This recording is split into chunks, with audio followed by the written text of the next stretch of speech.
Hello everyone, my name is Metal Cobra and today I'm going to talk to you about ticks. Ticks may be tiny, but they pack a powerful punch.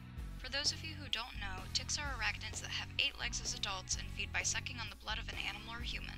They carry serious diseases such as Lyme's disease, a protozoan illness that can cause severe and painful inflammation of the joints, fever, refusal to eat, and other things. They also cause hemotropic mycoplasma, a rickettsial parasite that causes feline infectious anemia and leads to the cat's immune system attacking and destroying its own red blood cells, which may be fatal.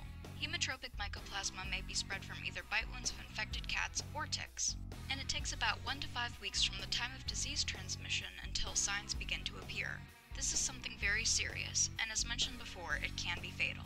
Yet another protozoan parasite that inhabits the red blood cells of both wild and domestic cats, called Cytozoan felis, is transmitted by ticks. This disease is almost always fatal, and is most likely to happen in warm, wooded areas.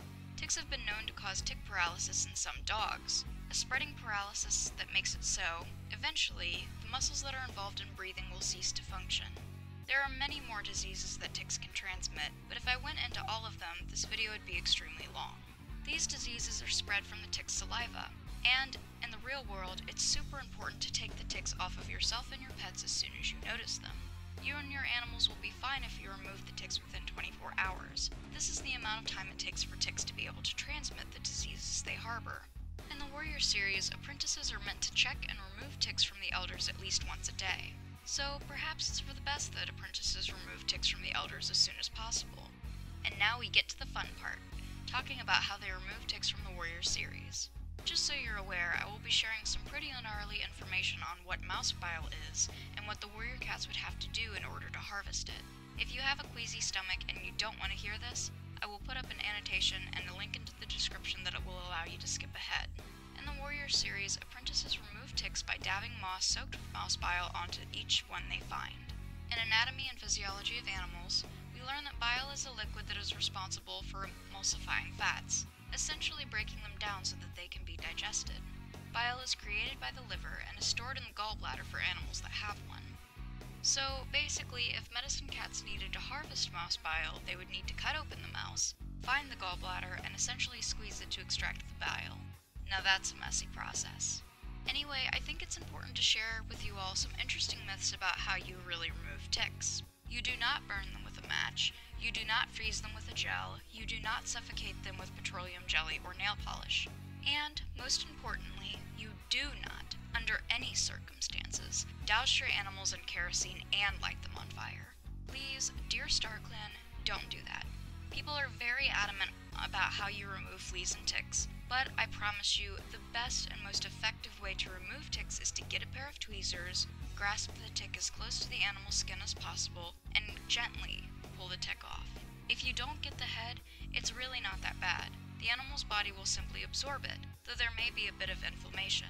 Ticks are not able to transmit the diseases they carry after their body has been removed, but it's super important not to grab the tick by the body, because if you squeeze it, you're injecting all of those diseases into your dog or cat. If you use anything to attempt to suffocate the tick, they may struggle and release more saliva into the animal in order to hold on tighter, which means the diseases they harbor may be injected in response. Again, the best way to remove ticks is to grasp the tick as close to the head as possible and pull gently. In summary, ticks are a really big deal for every animal, including humans. If you see a tick on a dog or a cat, you should never just leave it there. The best way to remove a tick in real life is to get a pair of tweezers, grasp the tick as close to the skin as you can, and gently pull. If your dog or cat acts funny a few weeks after they've been outside, such as seeming more tired, refusing to eat, etc., please take them to the vet and share your concerns. If your animal isn't on flea and tick prevention already, be sure to talk to your vet about which one is right for them. Thanks so much for hanging in there with me, guys.